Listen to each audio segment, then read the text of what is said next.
Welcome to the Speak the Language podcast presented by OnX Hunt. Today is April the 26th. Before we get into today's podcast and things that you need to check out, if you haven't checked out Primo's Hunting's if you haven't checked out Primo's Hunting's YouTube channel, they're uploading a lot of new episodes on there on a weekly basis. You can check that out. Also, go to OnX Hunt YouTube channel. There's a lot of app resources as well as some full hunt videos. Jordan Blissett, his wife Jessie, and myself recently, we took the hunting trip to South Florida in March, right when the season opened, but that full hunt episode is now on OnX Hunt's YouTube channel. You can check that out as well. Also, OnX's Elite deal with Primo's Hunting. If you're an OnX Elite member, you get 25% off everything that Primo's Hunting makes. So it's one of the things with being like an OnX Elite member. A lot of people know about the 50-state deal, but the other deals inside of being an Elite member, people seem to miss out on. So that deal that from Primo's Hunting, if you're an Elite member, is obviously one that you're going to want to check out. So do that, and then as well, one more time, the Primo's Hunting YouTube channel and the OnX Hunt YouTube channel. Worth checking out. A lot of cool videos there. So again, April the 26th, we sit here today on Wednesday. If you are a turkey hunter in the Southeast, based out of the Southeast, we have been turkey hunting for quite some time now. And as we sit here, if you're a turkey hunter in the western regions, you're just now getting started. But here in the Southeast, we're winding down, unless you plan on traveling. We have the Mississippi season ends on May 1st. And then I can't remember, but still we're on the tail end if you live down here, but things are opening up out west. There's still plenty of turkey hunting to be done. But to today's subject, which is going to be a turkey tale. I did not plan this, but the last episode that aired, which frankly has been a little long ago than what I anticipated, but it's no abnormality for me to get lost in the throes of turkey season and miss a week. But the last episode that aired was about Lacey's first turkey and that whole story and how that all unfolded.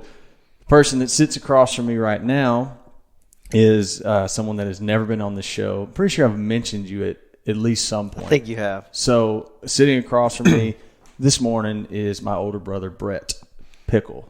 Good morning. Good morning. How you doing? I'm just fine. How you feeling? I'm feeling good. Feeling pretty good. Glad to be here. You getting used to hearing yourself in the headphones? Still not used to it. Still weird.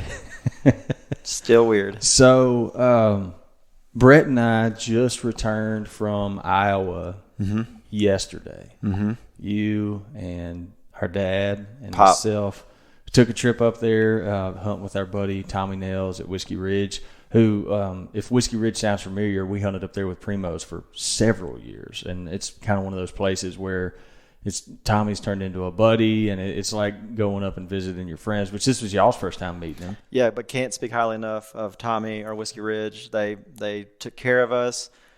As you'll hear, put us on a lot of turkeys. Yeah. Just quality people, so kind and generous, and can't talk highly. Now, you knew him, you were friends with him, right? But I'd never met him. But felt like family, and it was just I couldn't talk highly enough about Tommy and Whiskey Ridge. Yeah, it's we hunt a lot of types of different places with Primos. Some of them are super DIY. Some of them are more like with Tommy. A lot of times, sometimes. Like this week, for example, Tommy was just like, showed us the place, and then we took out hunting. And, but anyhow, what I'm getting at is we've hunted a lot of places that we're like, well, we ain't going back there. And then we've hunted some places that we're like, we're going back there every chance we get. Every year. And that's the way Tommy's has turned into. Like we go there every chance we get because it's just such a fun place. It is. Iowa or the Midwest can be a lot of fun hunting turkeys. It's pretty. It's a lot of open areas like ag fields and stuff. So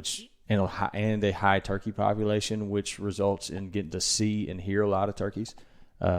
So it's always fun, especially for someone who just hunts turkeys here in the Southeast that hasn't been up here, or someone in you and Dad's position that just hasn't done a whole lot of turkey hunting. Right. You go up there and you get to see and hear more turkeys than you're used to, Yeah, we saw and heard a lot, and something that the listeners you were familiar with, you see turkeys just driving in the fields, which threw me and Dad off. We'd never experienced that before, and that was definitely a new experience for us. But y'all were used to it, and we'd be driving down a road at 45, 50 miles an hour, and all of a sudden come to a stop, and y'all be like, oh, there's 15 turkey out, not 15, but 4 hens and a gobbler, and just caught me off guard. It's pretty cool. Yeah, it's pretty crazy. But I mean, it's Iowa, man. I mean, some people get annoyed at the draw system, but they're doing something right. Some could say. Agreed. So obviously, you have a turkey story to tell. I have a turkey story. I'm gonna kind of take it the same approach that I came about with Lacey's, because I can't just be like, here's the story, because I feel like you're leaving some things untold. So, I mean, the folks that have listened to this have probably heard me mention this. You and I did not grow up in a turkey hunting family. Not at all. And then I got into it. I don't have to tell that whole story again, but I mean, I don't remember you ever having a whole lot of interest in doing it until. Where did that come from? I honestly don't know. I think, like you said, we didn't grow up doing it. I remember you went with Keith Polk, and then you caught the fever at that point and just grew from there. But I mean, I had other interests. I liked hunting, not nearly as much as you, but I think just seeing, especially over these last couple of years, the passion you have for it, the drive, how it wakes you up in the morning and gets you going. You get more excited about that than almost anything else in this world. And just seeing how your passion for it, and then seeing how you love your love for that, and your love for opening or introducing new people to it, such as me, Pop, Lacey, other people, getting those people started on it has been. So just watching that and being like, man, and hearing your stories. And me and Dad both have been like, we got to get into this, And so, we've been wanting to kill a turkey. You've been putting us on turkeys for the past couple of years. We've had some misses, some where we didn't get a shot, but finally made it happen. Well, yeah. So the first time you ever went with me, did I miss a turkey? I don't think so. I think I've been 4 or 5 times with you around here, and we've seen turkeys on at least 3 of those occasions. Yeah. And I've only shot at 1 and I missed, but we saw some. So that was last year. That was last year. So how this all happened is, so from my perspective, it's like you started showing interest in wanting to go. Right. And I was like, well, heck yeah, we're going to go. But at the time, I was still doing full-time Primo's video. Right. And was just gone all the time, you know. And same thing with Dad. Like Pop wanted to go, and it was like where I found a free window, which would honestly maybe be 2, maybe 3 times a spring. Yeah, I think I met you twice last year in Mize somewhere, and it was a weekend. But turkeys, for me, I didn't feel like I didn't know what I was doing, so I just can't stand up. I'll just go figure it out. I mean, maybe some people can, but I was like, I need some help because I don't know what I'm doing. Well, I mean, I know some folks. I don't know anybody that just flat out figured it out by themselves. You didn't either, though. I tell you, but some folks will tell you they figured it out by themselves because they want to hang that on their wall that they're a self-taught turkey hunter. But most of those guys, especially today, even if they didn't have someone physically with them in the woods, there's so much educational content out there on YouTube now. Right. So I'm not knocking those people at all. I'm not. I'm just saying you need help. It's like I tell people all the time when it comes to turkey hunting or anything, if anyone says I'm good at something ever, I say I'm like a turtle on top of a fence post. I didn't get there without help. Right. It's just how it kind of. That's right. So I mean, Keith taught me a lot, obviously with Primos, Wilbur, and Brad taught me a lot. It's kind of an iron sharpens iron kind of thing. But anyhow, you and I went to a place I had permission to hunt in Mississippi last year, and we had a great hunt. Did. My main mistake there was I got caught separated from you. Right. So to kind of, again, I mean, I'm kind of playing the long game with this story here, but I just feel like a story when the crescendo becomes more of a crescendo if you lay all the groundwork. Sure. So we get out there and we find a turkey. We don't get anything right off the limb. This is in Mississippi. This is a year ago, by the way. We don't find anything right off the limb. We start kind of walking around and trying to strike one. We strike a turkey, and we find a turkey out in this pasture that we cannot hunt. We can't hunt that pasture. Right. We have permission on the property that adjoins that pasture. Mm-hmm. Turkey hunters from down here will relate to that scenario on a soul level, I feel like, because that kind of thing just happens all the time. In the Southeast, we have a lot of smaller properties, so you just end up battling property lines a lot if you're an honest man. Some people just don't, but I think you should. We're honest men. Yeah. So the trick became, can we yelp this turkey out of that pasture and into these woods? Mm-hmm. And there was a small drainage that we walked down, got on a ridge that directly connected to that pasture. The hope is like once we got on that ridge, that was making it the easiest path possible for that turkey to exit that field and come into the woods. Right.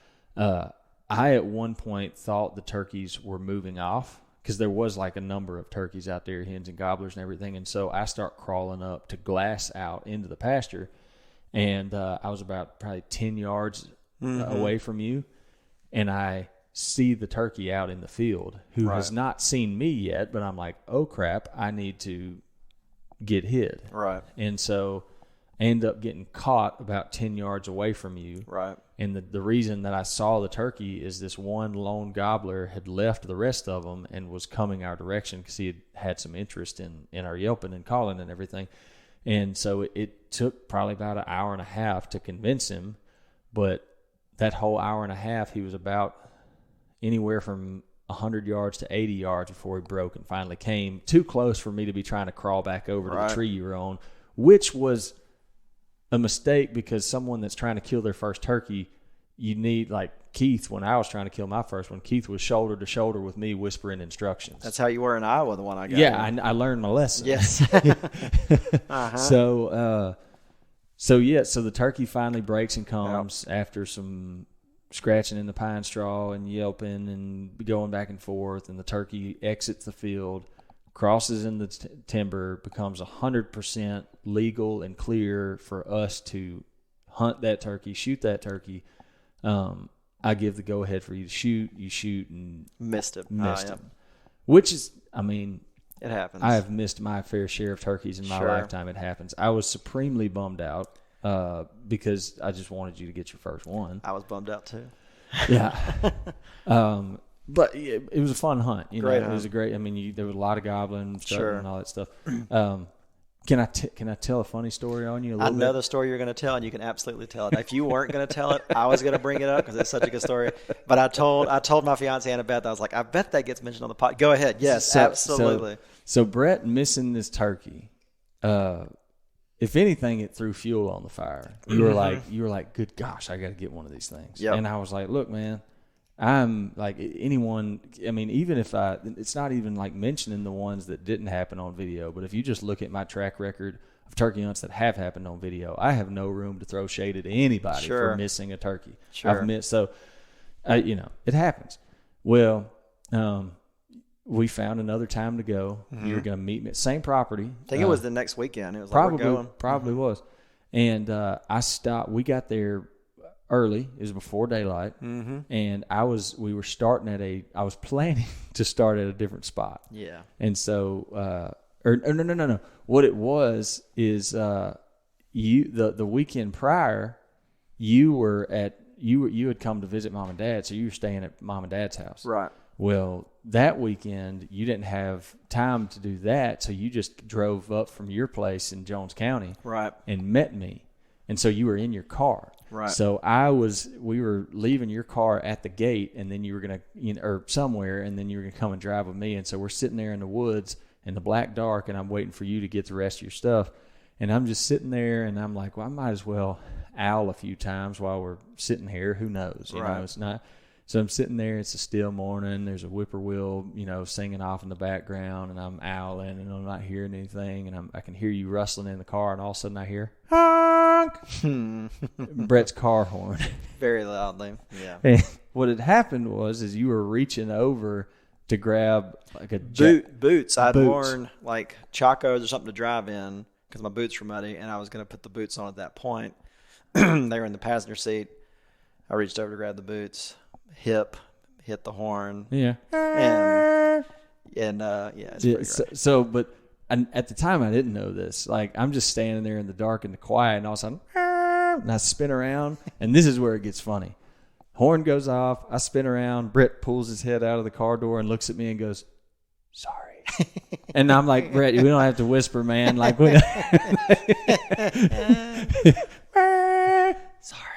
about that." I'm like, yeah, let's continue to be quiet. Nothing knows we're here. We did not see a turkey that day, I don't think. No, yeah, we kind of anyhow. So the 2022 spring season comes to a close, and we are left with a couple 100 days to figure out what we're going to do for the 2023 season, because I know now both that you want to shoot a turkey real bad. Real bad. Well, I have a lot more flexibility than I used to have. And so I was like, and you're getting married in June 24th. And I just thought, I don't know. I was like, man, we should just quit all this. Let's find a weekend where we have time. Let's just make a dedicated trip out of it. Yep. And that's where Tommy Nails came into play, because I love Whiskey Ridge. I know how fun it is. You're still hunting hard gobbling eastern turkeys. It's beautiful. And so we planned this trip. Yep. Y'all drew tags, you and Pop both, and we headed up to go. And y'all drive. I had been in Nebraska with the Primos crew, and y'all drove up from Mississippi, and I met y'all at the lodge. That's right. At the cabin. Yeah. And plan is to hunt. This is where this story the main focus of the story begins. Right. Tommy wanted to show us basically the farm, the ground that we were going to be hunting. So we hop in, you, Pop, me, and Tommy, and we drive out there and we start looking.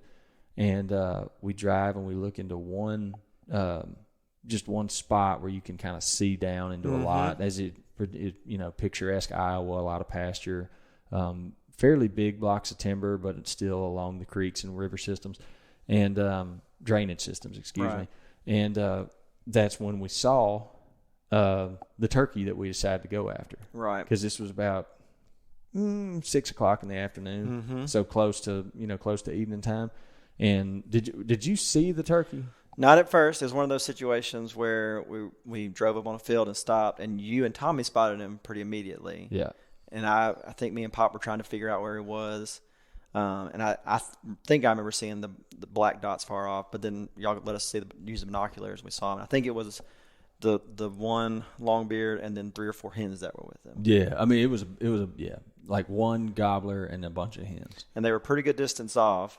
Yeah, I mean, they were like 800 yards. Off. I mean, yeah, because they were. I mean, to your point, they were without binoculars. They were just a bunch of black dots out there. And then, if I remember, so we saw that, and if I missed something or say something wrong, Tommy took us to another spot and dropped us off because we thought we were going after another turkey. It didn't work out. We were originally going to. There was enough daylight left, and he was out there by that field. We were like, we might as well try it. I mean, because the thing is in Iowa, you have designated seasons. Right. So it's not like we had unlimited days to hunt, Right. So it's like, there's a turkey out there right now.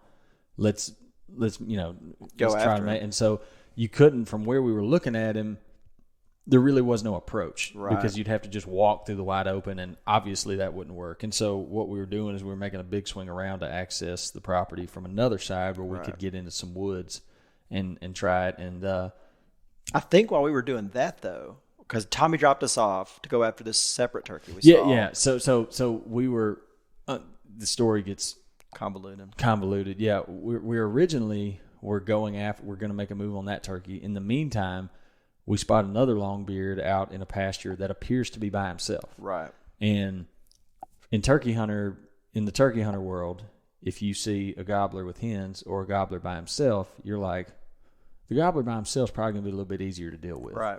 And so we were like, let's try that one, and then we'll see if we can roost this gobbler with hens.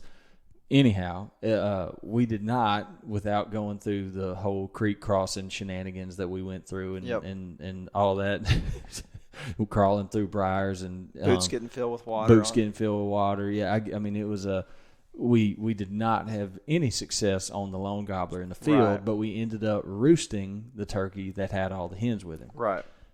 which ended up being a good thing. I think Tommy. I think he drove around and saw that turkey fly up. Maybe I think. Or He saw him. He saw him walk into the woods. Saw him walking in the woods, and he said, "Hey man," he was like, "that turkey with all the hens walked into the woods right there.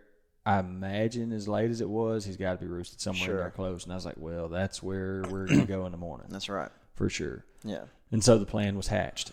And so that's when you and Dad had to have a conversation. I was like, "Pop, Brett, which one of y'all shooting first?" Yeah, we both had tags. We both hadn't killed. And Dad was like, "I want Brett to go first." He did say that. And I was like, "All right, let's do it." And Dad later told me, which is at that point he was like, he wanted to kill turkey, but he was also feeling a lot of pressure. And so he's like, "Now Brett's up, pressure's off me. I can kind of relax," which just to come back into play in just a little bit. But Pop was like, "Okay, Brett's got to shoot one first before I can do it. So I'm just gonna." He wants to shoot, but he was like, "I'm a little relaxed." So yeah, he wanted you to take the brunt of it first. That's right. Yeah. Okay. If I missed, then I missed. So anyway, figure out the plan. You and Tommy get it together. Go back to the lodge we're staying at. Go to sleep. We get out to the field pretty early. We get out there way early. Yeah. Because here's the thing. So to kind of set this up, and I think probably what I'll do is after this airs is I'll put up like a OnX screenshot of how everything laid out, because I like being able to make things make sense on a map.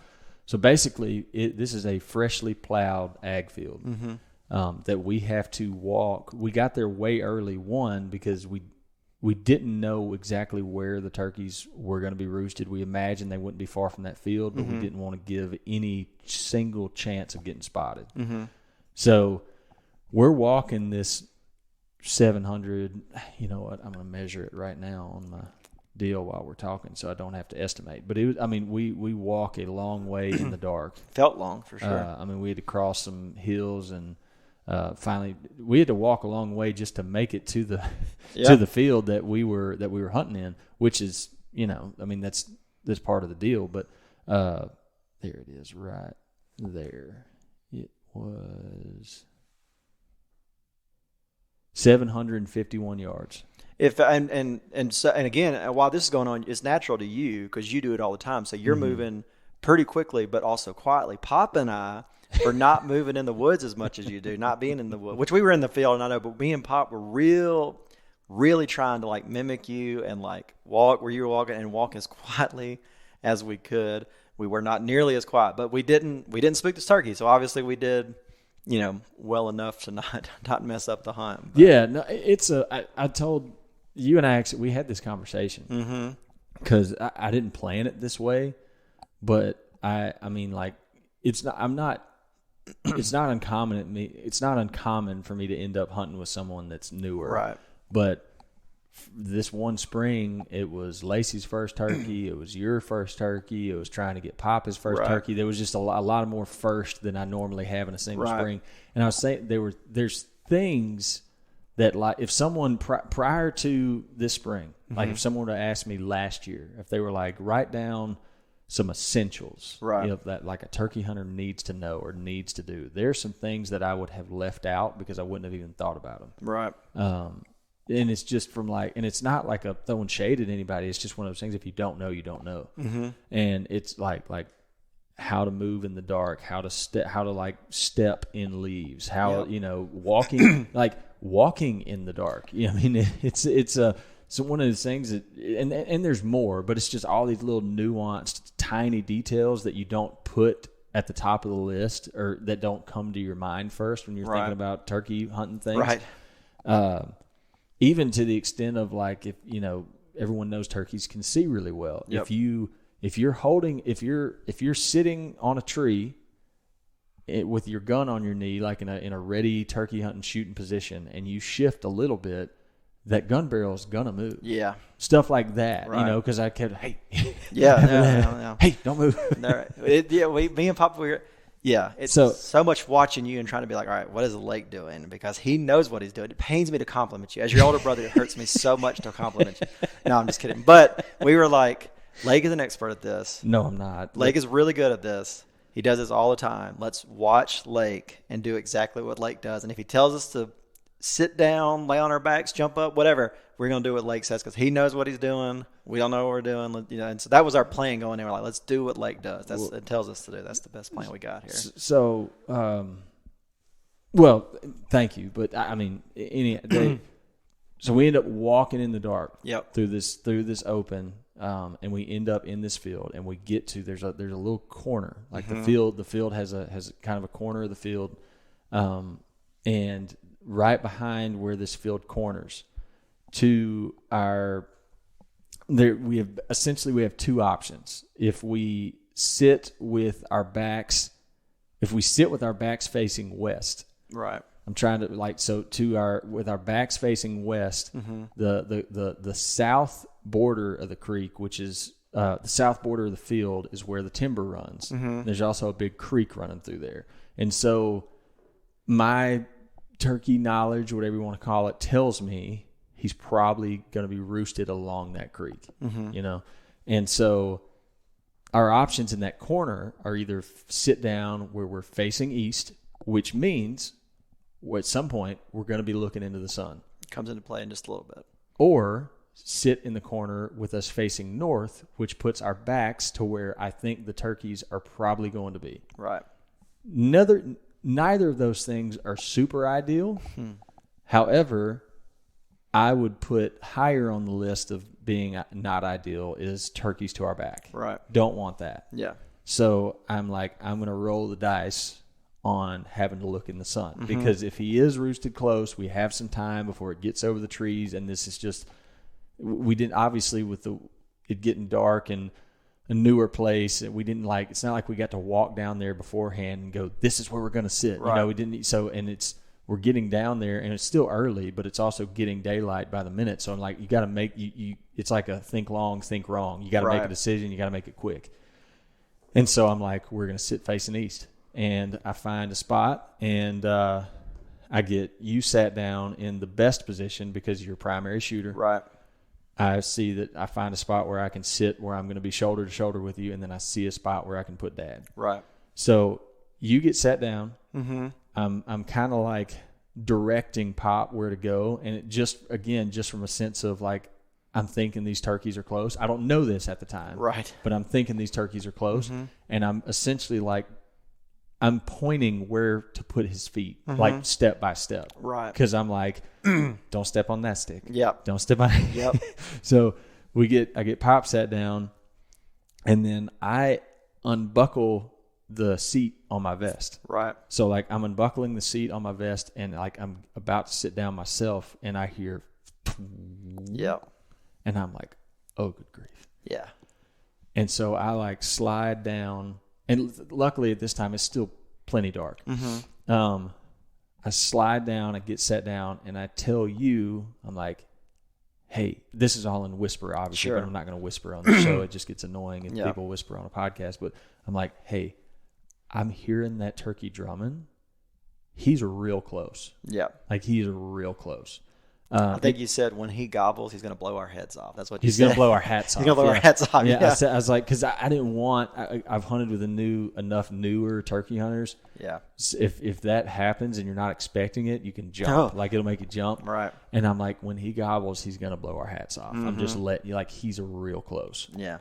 And we didn't make a sound. Like, I mean, it's too, even if you wanted to, like, if you didn't know the turkey was close and you didn't know where a turkey was, you wouldn't want to be making hen sounds yet. Like, it's still way early. Right. But I'm hearing this drumming, and it's sad that every turkey hunter knows drumming can be hard to course. It can be hard to hear, right? Yeah, because you go back, you hear him drumming, and, you know, I later in the week, as the days went on, I did start picking up some drumming. Yeah. But this time I'm like, I may have, but I don't recognize it just because it's new, you know. So for me, it used to drive me crazy when I was younger because I was like, I can't hear it. Like, I hear people, I'd even hear people, man, it's like a yeah. And so I'm like, I'm listening for that. I don't hear it. It took hearing it like a time or two. Right. And it was like once my ears recognize that frequency, it's like I can pick it up all the time. Yeah, I think I got it. But at this point, no, I never, I did not hear him drum. But I know you were like, man, he is right here. Drumming his tail off. Yeah. And so the morning continues to progress. It starts getting lighter. I'm in your ear. So but I'm sitting in the middle between you and Pop. Right. We're right on the edge of this plowed field. Again, we're facing into the east. The creek line where the turkey is drumming from is to our south. Mm-hmm. And I'm telling you, I'm like, hey, he's not going to fly down anytime soon. It's dark still, but he's probably going to start gobbling here at some point. And it was still probably, I mean, it was dark enough where you wouldn't think a turkey would be thinking about flying down at all, but he finally rips a gobble out. Yeah. And I think you and Pop both jumped. We did. I'm like, told you. Oh, he's right there. Like, he's real close. So he gobbled, and he was so Brett's gun barrel facing out into the ag field. If his gun barrel is 12 o'clock, the turkey was about somewhere between 1 and 2. Mm-hmm. And it's still dark enough that even looking into those trees, I'm just seeing a clump of like black shadows. Like I can't pick out details yet, but I'm like, man, I wonder if I could see that sucker because he's right there. Well, the morning continues to go on. He never was like just gobbling his brains out, but he was gobbling enough. Mm-hmm. And at one point I told you, I was like, I think I see him, but I wasn't sure. Right. And it got a little bit lighter, and he gobbled again. And when he gobbled that second time, I was staring in that spot where I thought I saw him, and I seen his head stretch out. Yep. And I'm like, he's right there. Mm-hmm. And you were able to see him in the tree. I watched him on the tree for 10, 15 minutes, just strutting and gobbling, and which apparently is pretty rare to watch. You said so. It's something. I mean, probably not as rare in like some states out west where you have like.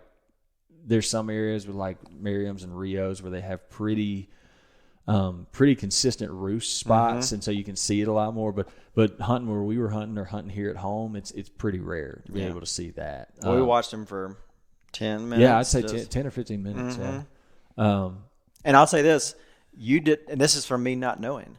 You didn't call hardly at all during this hunt. And me and Dad were talking later, just showing how little we know. Had we been in that position, which we would have never been in that position had you not put us in that position. But if we were in that position and we saw the turkey there, my first instinct, just because of not knowing, be like, well, we need to call. Let him know we're here.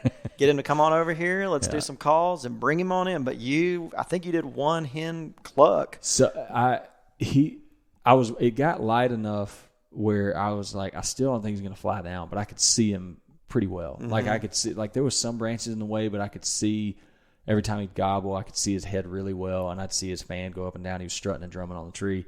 And again, so like this tree line this field that we're on with the tree line or the hardwood drainage to our south.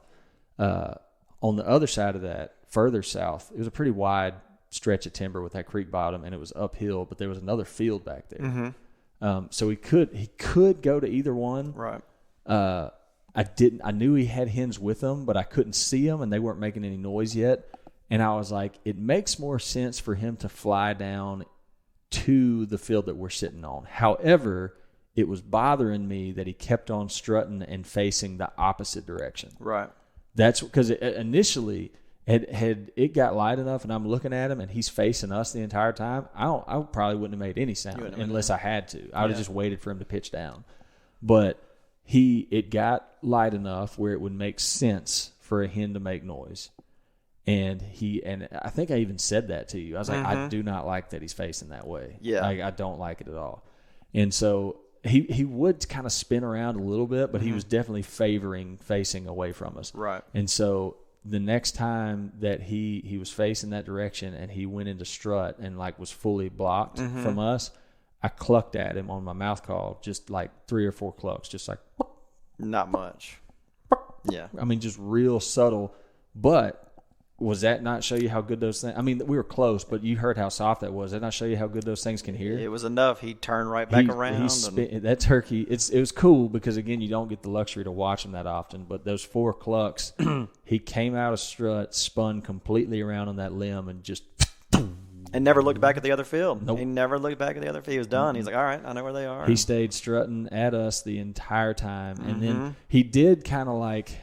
He never faced the other field again, but he would kind of like, if we're facing east, he would kind of turn. he was still facing our field, but he would turn away a little bit. And when he did that, a tree yelped one time, just like a, you know. Mm-hmm. But that was it. Like one set of clucks, one tree yelp, and that was it. The day progressed. It got lighter. And I think I told you at one point, I said, it's still somewhat early, but if he flew down now, I wouldn't be surprised. I was just trying to give you a gauge on when to expect him to pitch out of that tree. And I think it was probably a few minutes after that. But, I mean, it was good daylight. Yeah, we were able to watch him pitch down. And I think that's where Pop was sitting. He hadn't seen him yet. Mm-mm. But that's when he heard the feathers and saw him pitch. And he didn't come down to the field, and we lost him for a little bit. Yeah. And then... But yeah, so he finally, I could tell you, he was getting shifty. He wasn't strutting as much. He was starting to like just kind of fidget around on that limb. I was like, something's about to happen. I don't know what. You did say that, yeah. Yeah, and he jumped and set his wings, and I thought he was going to pitch right out into us, but he didn't. Right. He pitched towards us, and he pitched towards us, and I was like, get ready, like soon, he's going to pop out in this field.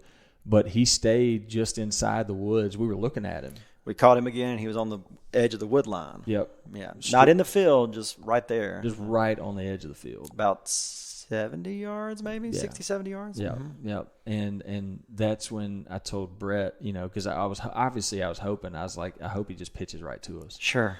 But when he got in that wood, he got on the edge and started strutting and gobbling, and I yelped to him some there because I was thinking, I said he's waiting for his hens. Right. And one thing that could have gone horribly wrong for us there, because at this point I'm not sure where the hens are. The hens could pitch right to him, and then they walk the other way out of our lives. The hens could pitch way out in the middle of the field, and he goes to them, and he's out of our lives. I'm always thinking of like, how could this go wrong? Right. Like, like how, so I did try to coerce him to come check on us before any hens hit the ground. But he was pretty adamant to hold his ground right there. Well, about that time in the yelping that I was doing, a hen starts yelping pretty much not behind us, kind of like diagonal back off of our right shoulders. Pretty close though. Yeah, very close, very close. If again, going back to Brett's gun barrel, if Brett's gun barrel is at 12 o'clock, the gobbler, when he was roosted, was about at 1 or 2 o'clock. The hens are about 5. Right. 5 o'clock. On the same drain, just further back. And I'm like, this could go either way. But the good thing, why I was a little bit encouraged, is they answered my yelping. It was when I was yelping at that turkey on the ground, they started yelping. And at this point, it was getting good daylight. Like the sun starts cresting the trees. Right. And all of a sudden, I hear something. Did you hear the hen fly out of the tree? Yes, I did. All of a sudden, I hear, and this hen falls out of the sky on top of us. How many yards? I mean, 7, 8, 10 yards? She was not 10 yards. Yeah, she was less right than that. there. And lands right in front of us, and just lands in the field in front of us and just starts pecking around, and I'm like, this could turn out real well. But I remember you telling me later, you're like, in your head, she landed so close, you couldn't be like, Brett, Dad, don't move. You couldn't move. You couldn't say anything. You couldn't talk, yeah. And you were worried because it happened so suddenly and so close. They may jump. Yeah. They may something. I've been with guys before when something like that happens, because it's like the hen was, and this was an extremely still morning. Right. Like you weren't hearing anything but the turkeys and other songbirds. Like it was such a still morning. Right. And with that hen flying out of that tree and landing so close to us, you can't be like, hey, be quiet, or hey, it's a hen. Don't. I just had to be like, I hope they stay still. Which, to y'all's credit, y'all did. Nobody moved. I jumped. I definitely, like, it caught me. I'm telling you, my heart skipped a beat. I think Dad's did too, but I guess we didn't react. Thankfully, we weren't able to. Nobody moved. And then another hen pitches out of the tree and lands right next to her. And about that time, here he comes. He steps out into the open field and starts just marching right towards us. And I'm like, all right. Yep. This is here we go. This day's turning up Milstead. Like That's right. And so and when he stepped out, that had to have been the best look you'd ever gotten at a strutting turkey. For sure. Oh, yeah. Absolutely. It's crazy. I mean, I was shaking. I don't know if you could feel the back of my chair, but I was definitely shaking a little bit and trying to calm my heart down. But it was pretty cool. So he steps out, and again, thinking of anything and everything that could go wrong. When he first stepped out there, I mean, it probably was less than 5 seconds, but I had a little bit of looking. I was like, are those hens going to walk to him? Like, how's this going to go? Right. But he turned, faced us, and just started marching towards us and those hens. Pretty quick. And just head solid white, just on a steady march in full strut. And I'm like, oh, man, this could actually happen. Right. And so, but when he steps out into the field, he's still 60 yards away, 70 yards away maybe. Sure. And he's steadily getting closer. And I remember at one point he got about 35, and I said, he is 100% in range, 100%. And did you have to get on him or what? I was having to lean up a little bit in the chair.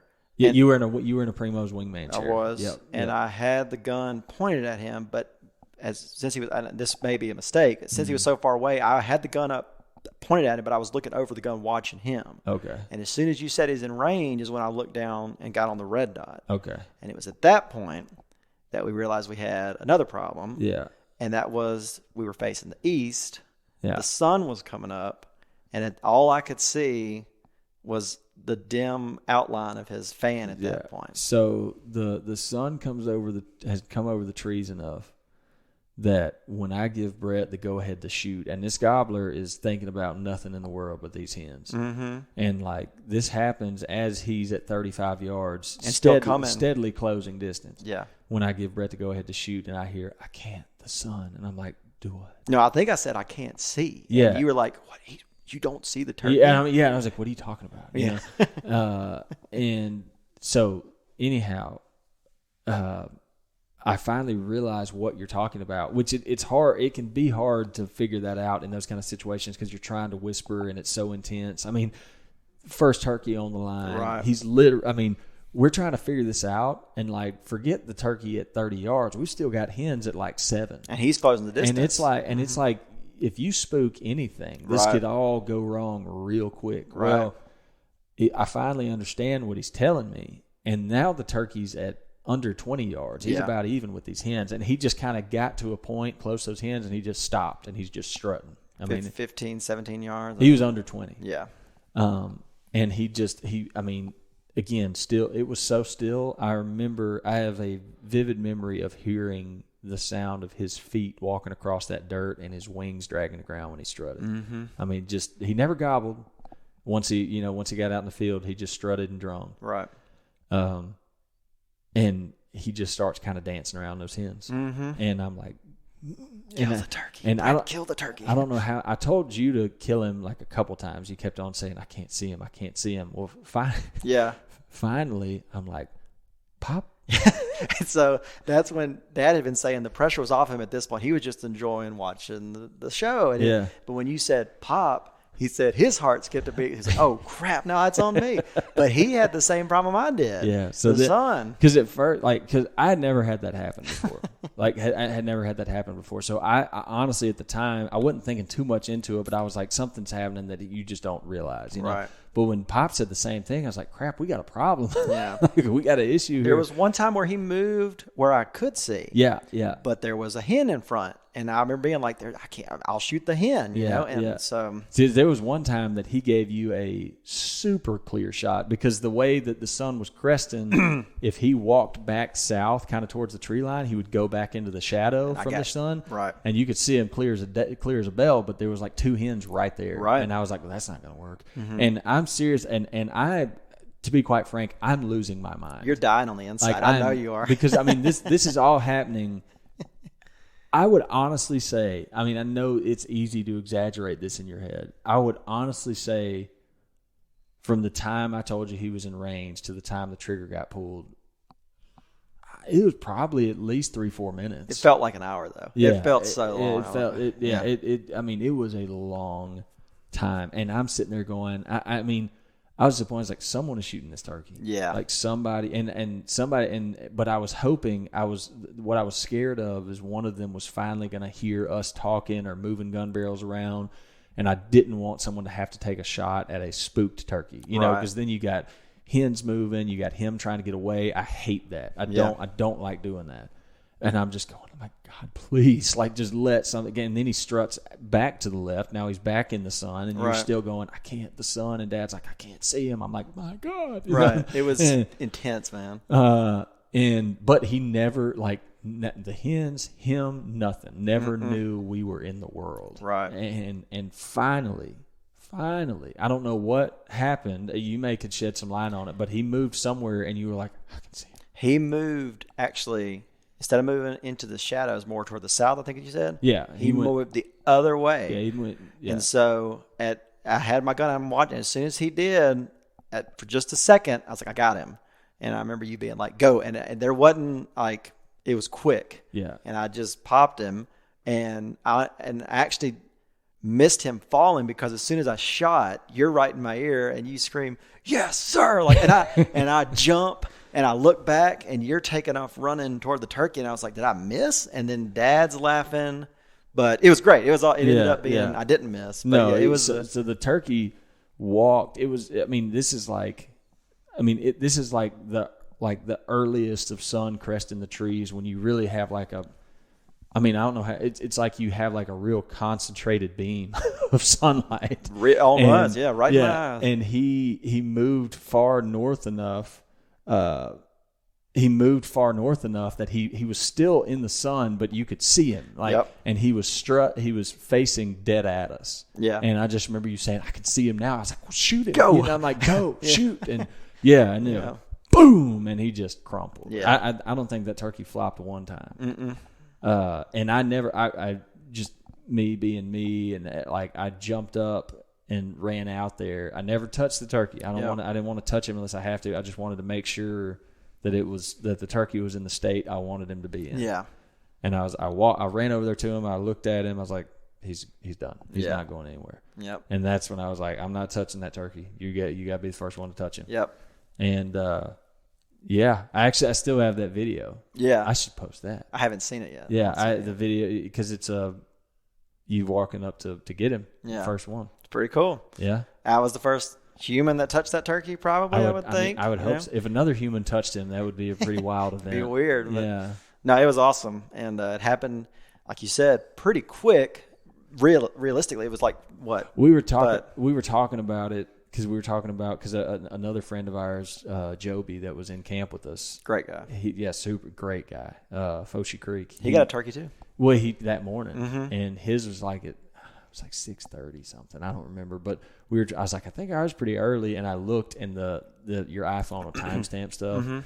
The video I have of you walking to get the turkey was like at 6:42. Yeah. So I think Joby beat us a little bit on time, but not by much. But that was a pretty. You can't ask for a better first one. No, not at all. I think I have the fever. It was great. It was it was a good experience and really intense but awesome. I'd do it all over again. Glad I got to share it with you and Dad. It was pretty cool. Yeah, it was fun stuff. Yeah. Here's a question. I asked this question to Lacey, but this is a different perspective, and I like getting different perspectives. What would you say? Like, some people when they're talking about getting into turkey hunting or trying turkey hunting, whether they're wanting to get it on their own or they have someone they know or a brother or a friend wanting to take them, right? Like, some folks don't go because they don't have interest. That's fine. Some folks don't go because they're intimidated by it. Sure. Like, what would you? I mean, was there anything about your whole like starting to getting that first turkey? Was there anything that you were like, I wish I would have known this, or I would have done this differently, or I mean, just any advice or any like perspective on what that, I guess, journey was like for you? No, I think I would do everything the same, even missing the turkey, because it just gave me more drive to want to actually get that turkey. Fair. But the advice I would give, and I mean this, go with someone you know knows what they're doing, and watch how they conduct themselves. You weren't even hunting. You didn't have a tag. You didn't carry a gun. You were just calling But I was like, I'm just going to watch what Lake does because I know Lake does this all the time. He's really good at it. I'm going to do exactly what he tells me to do, and I will see a turkey. I may not be able to hit it, but we'll get on a turkey eventually, and we did. Yeah. And so I would say, if you have any interest at all, it's really fun. It's intense. It's really, it's maybe the wrong word, interactive hunting. No, I take it. Some people say it's goofy. I tell people it's a more intimate style of hunting. It very much is. It's just really interactive. But find someone find someone that knows what they're doing. Follow them and watch how they walk in the woods, how they walk in the dark, how they conduct themselves. And if he tells you to sit somewhere, sit where he tells you to sit and do what he tells you to do, and you'll see a turkey. Now, and then you have to shoot it. But yeah, I think I would do everything the same because it gave me the drive to get this first turkey. Yeah. And then now I want to get another one. Yeah. We got to get Pop one too. We got to get Pop one. Pop really wants a turkey too. I want Pop to get one. He had some chances, but he needs a turkey for sure. Well, that's a story for another time. That's right. Our action in Iowa definitely did not end after yours, but no, that's a story. Not at all. Story for another time. That's right. We'll save that for a later date. But until then, I think that about covers the story, man. Yep. Appreciate you having me on. It's a good experience. Appreciate you coming talking about it. We'll wrap this up. Guys, as always, if you have any questions, DM us, email us, whatever you have to do. If not, we'll catch y'all back here next week. Stay safe out there. If you have turkey hunting left to do, good luck. As always, thank you for listening to the Speak the Language podcast presented by OnX Hunt.